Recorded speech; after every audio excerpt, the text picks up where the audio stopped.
In today's video, we have the latest NHL trade rumors on the Montreal Canadiens, the Florida Panthers, New Jersey Devils, and the Buffalo Sabres. Plus, we have some updates on Andrei Kuzmenko, the Russian free agent, who's making his rounds around the NHL. Latest on Barry Trotz, some free agent talk, as well as a signing as well. All that coming up next. Welcome back to another video here at Top Shelf Hockey. As I mentioned, we have a variety of NHL news and rumors to talk about here today. First up, just a quick moment in hockey history that happened on this day.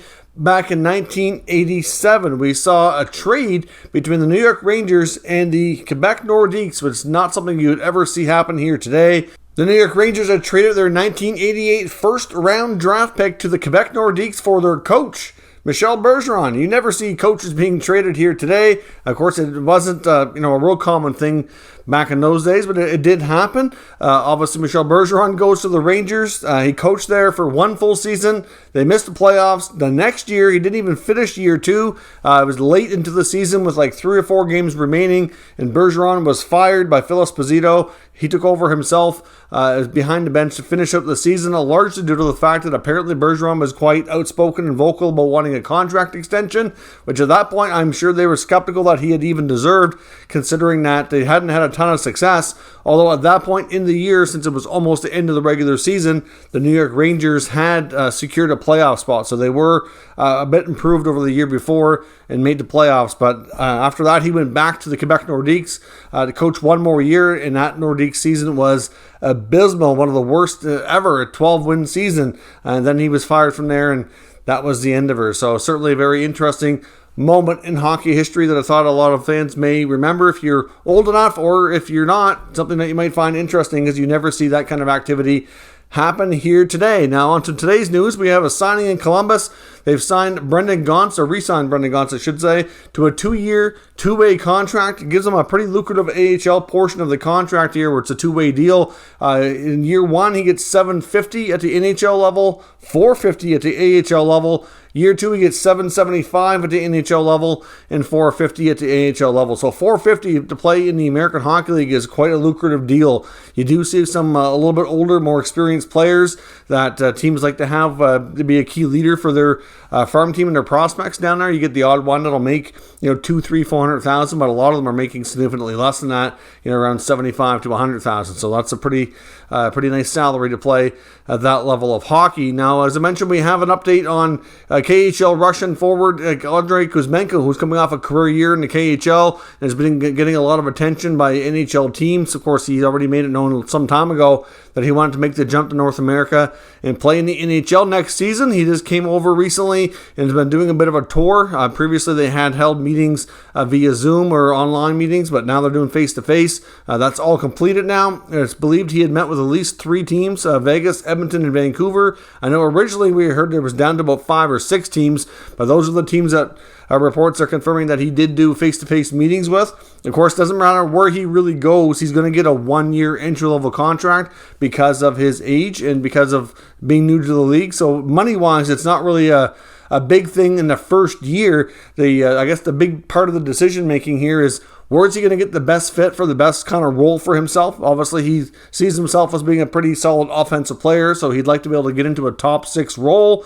And he's also looking at other factors as well as to what their ability will be to re-sign him to a more lucrative deal, assuming the year one goes well. So looking at their cap space, what they could afford to maybe pay him, and on the second contract, and where his longer-term future could fit, so he doesn't have to, move around too much. It sounds like he'd like to, find a home and ideally stay there for a while. At least that's the intent. So we'll see where Kuzmenko lands. I know those 3 teams, Vegas and Edmonton, certainly have probably a little tougher spot, but Vancouver also pretty tight cap-wise too. It's hard to say where things go on that front.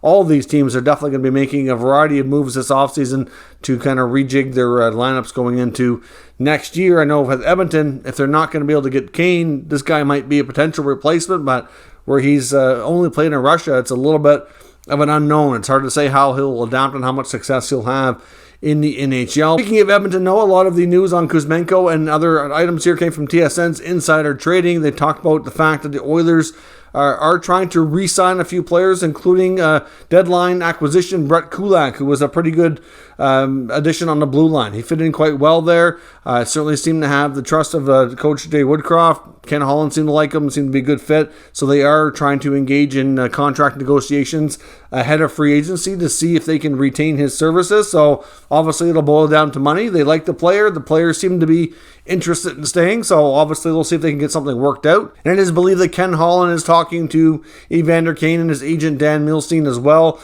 But that's probably going to be a longer, more drawn out process before we really see a Kane decision. And because of the uncertainty over his grievance against the Sharks and how that's all going to play out, like we talked about here in the last few days, I don't know if really what the odds are going to be that Kane gets signed, knowing that contract, no matter who does it or for how much, could end up being voided, and he could end up technically becoming a member of the Sharks again and then maybe being traded. So I think that's a complicated scenario that I don't know how teams are really planning to handle. Pierre LeBrun did have an update on Barry Trotz, saying that it's expected that he's going to make his decision somewhere around July 1st. So obviously we have a ways to go here. Today's only June the 18th today. We 19th, 20th coming up here this week. So we got a ways to go. We might be looking at another 10, 11 days here before we really find out about Barry Trotz. And that's just an estimate on when he's expected to make his decision. But obviously weighing over lots of things. Darren Dreger did chime in as well and say that he is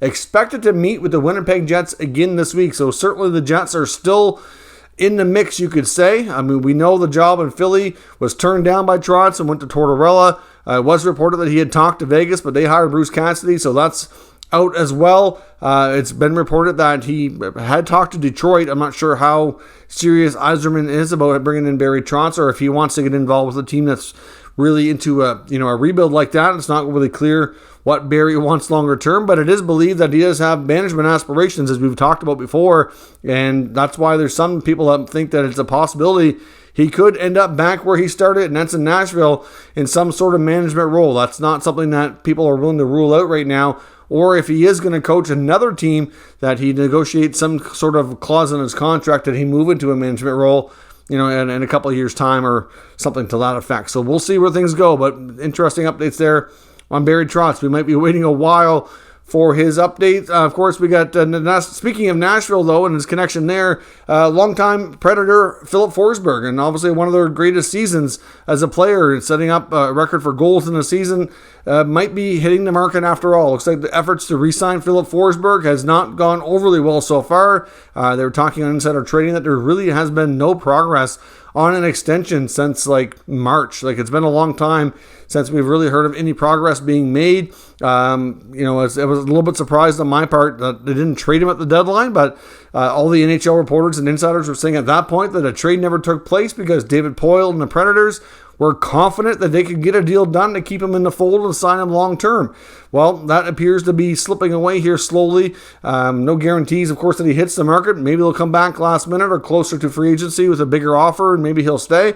So it's not for sure, not a done deal by any means, but certainly sounds like the odds of him hitting the market and talking to other teams and likely leaving is certainly increased as of late. But there's still time for progress to be made and a team to come back with a better offer that's closer to what he wants. Now on to the trade rumor section of the video. Obviously, there's been some talk about a variety of things. I want to talk about Sergei Bobrovsky in Florida. Now, this is a name that we talked about back a few weeks ago, and as I talked about on that video, there were some rumors that the Panthers really want to move Bobrovsky. The problem is, though, is that he has some control in his contract because of a no move, and he makes $10 million a year and has 4 years left, so that's a big allotment of money, and it's also a big cap hit that teams just can't afford to have. But apparently Nick Kypreos was talking on his Sportsnet show, the Kipper and Bourne show, saying that according to what he knows, the Panthers are shopping Bobrovsky really, really hard and are willing to retain up to 50%. That's 4 years at $10 million. Would a team be interested at a $5 million cap hit? It certainly sounds more intriguing than 10. I'll give them that, that's for sure. At the same time, though, that's still, because he's into his early 30s now, like he's going to be into his late 30s when it's done. I don't know. The other part about his contract, if you look at the breakdown, is the final 2 years, he doesn't have a full no trade. The final 2 years, it goes to a modified no trade with a 16-team list that he can block a trade to, so basically half the league. And at that point, his salary, too, it also is back diving, so he makes $12 million this year, $10 million next year, then it goes to 6, 5, and 6. So the last 2 years, the salary is much less, and there's also a modified no trade, so the ability to trade him certainly increases a lot. Of course, right now, he would have a say over where he goes. Where this actually had come up again was in Washington Hockey Now, talking about the Capitals' goaltending options, because based on comments from GM Brian McClellan, it's pretty well believed that the Capitals are going to be doing at least one goalie move this offseason. Either Vanacek or Samsonov is likely going to get moved and a veteran goalie to be brought in. And there was some talk that could he be an option, I guess, is what the article was exploring. There was no rumor necessarily linking the two together, just looking at some options for the Caps to possibly acquire a veteran goaltender. And especially if they do keep Samsonov, maybe a veteran Russian goaltender who could be a good mentor for him might be a good move, kind of like what we saw with Varlamov and Sorokin in Long Island. That might not be a terrible thing, obviously. So we'll see. I don't know still that Bobrovsky's going to want to go anywhere. As he chose Florida, I'm sure it's when him and Panarin were leaving Columbus, it seemed to be highly. A lot of that involved was basically about not only money, but about where they wanted to live, lifestyle. There was a lot of other factors in there, and I just don't know that Bobrovsky's going to agree to anything.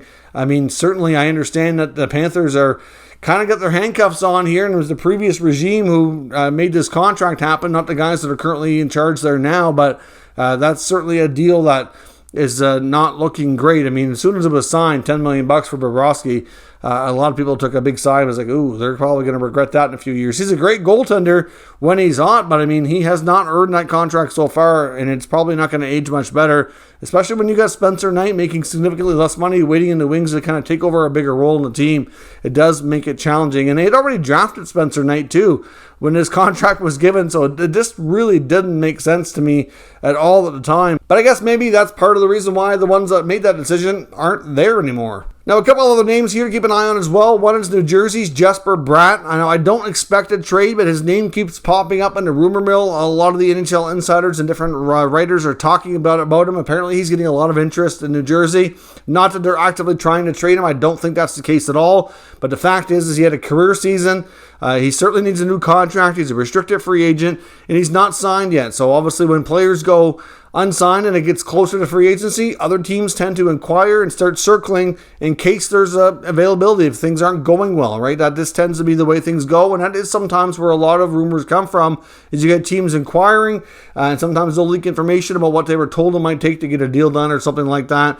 That is sometimes what happens, but certainly in this case, he's young enough, and it makes a lot of sense to sign to go with their young players that they have in place for a longer-term deal. They've got, Heischer and Hughes and company there, and he's a great fit. He was a leading scorer this year. I don't see any reason why Tom Fitzgerald would want to trade him.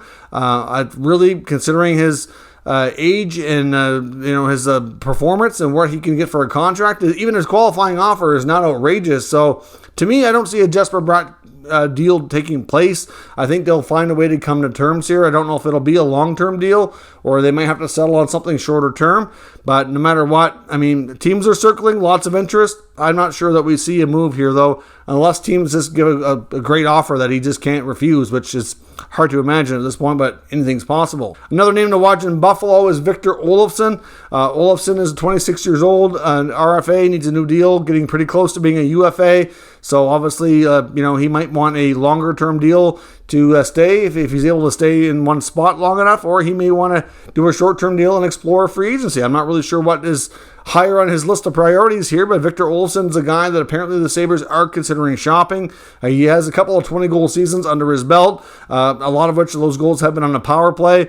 But with all the young talent in Buffalo and the amount of young players that they're kind of been, accumulating here in the past couple of years, certainly they're a team that's expected to take some big steps here in the next couple of years, and he could certainly still stay and be a part of that. There's no doubt, but there is some talk that they may be a little bit reluctant to offer his qualifying offer and do a new contract, and he could find himself on the trade market. It seems that way. Teams have been inquiring. Again, you get a younger player that's had some good success, not signed. Teams will tend to be circling and finding out what's going on. Again, not sure that we see a trade, but his name is out there and is a potential player that we could see on the move around the draft. And lastly, I want to touch on the Montreal Canadiens and defenseman Jeff Petrie. According to Pierre LeBrun, of course, they talked about Montreal and Kent Hughes and the Shea Weber trade to Vegas for Dadonov the other day. And they said that Kent Hughes, the GM of the Habs, is going to be one busy guy. He may not get a lot of sleep until probably late into August when things calm down. He's expected to be incredibly busy turning this roster over. And one of his next likely moves is going to be defenseman Jeff Petrie, which he believes that they are working on quite extensively here. Now, Hughes himself in his press conference that he did after trading the Weber contract made it known that there was no deal that was imminent. Talks were ongoing. LeBrun says that there's about 5 or 6 teams in the mix, but names Dallas and Detroit as the most likely destinations that we could see. I mentioned the other day too, I'd seen some other rumors about the Penguins maybe being in the mix, but that's only if they lose Chris Letang to free agency. And right now, things are not necessarily trending in that direction. But Dallas and John Klingberg are far apart on extension talks. There's been no recent talks, according to LeBrun. So it's very likely that Klingberg hits the market on free agent day and that he most likely doesn't return to Dallas. So that's going to leave a hole in the right side of the defense. And Petrie, with a few years left in his term, just over $6 million, could be a replacement there. I mean, that's probably the more ideal salary that they want to pay Klingberg, but he's expecting to get more than that, probably in the neighborhood of about $8 million. So obviously Petrie can come in with less term and a similar money and hopefully give them a replacement if that's indeed the case. Of course, he's from Michigan. Detroit could use some more help on the blue line as well. I'm not quite clear what they're going to do for the defense, so it could be an option there. I'm sure he'd be quite fine going to the Red Wings organization. And there are other teams as too. Like I said, there's 5 or 6 according to LeBrun. And the Petrie trade is expected to be the most likely, but not guarantee, of course, trade that we see the Montreal Canadiens make, but they're very well going to be making a splash at the draft. I know Darren Dreger did talk about the, I don't want to call it a rumor, but the suggestion going around online, the Montreal Canadiens could try to acquire the number 2 overall pick from New Jersey as well. We had discussed that story in a separate video back about a week and a half ago. But of course, that had come from former NHL player, former Montreal Canadien, and current French analyst Max Lapierre, talking about how Montreal needed to make a big splash and offer a package of a few veterans and some prospects to try to get that number 2 pick from New Jersey. And as Dreger said on TSN Insider Trading, like they would have to get a whopper of a deal in New Jersey to trade that pick. That's why you never see it happen. So it's unlikely that they would do that. However, they do have 14 draft picks going into this draft. So outside of a player like Petrie, it would not be shocking at all to see the Montreal Canadiens try to move up in other areas of the draft, combining some of these, maybe mid-round picks to get up higher, to get some, higher ranked players and stuff. It's certainly a real possibility. Or you could even see some of those picks be traded for younger players that might be available from other teams that they really like and could see being a part of the team's future. Like I said, I expect Kent Hughes, Jeff Gorton, and the Montreal Canadiens to be busy, and I do think they will make a big splash. They're obviously picking first overall, which is big enough on its own, and it wouldn't be shocking to see them make a few trades to move up in the draft, as well as maybe even some other moves involving current roster players as well. So we will do a video closer to draft time talking about trades that are more likely that we could see, but I do expect them to be one of the busier teams here when we get to that point in time early next month. So let me know your thoughts on what we discussed here today down in the comments. We'll discuss further. If you're new to this channel, make sure you subscribe and stick around. We'll keep you up to date with the latest news, rumors, and analysis on all 32 NHL teams. Thank you for watching, and I'll catch you next time.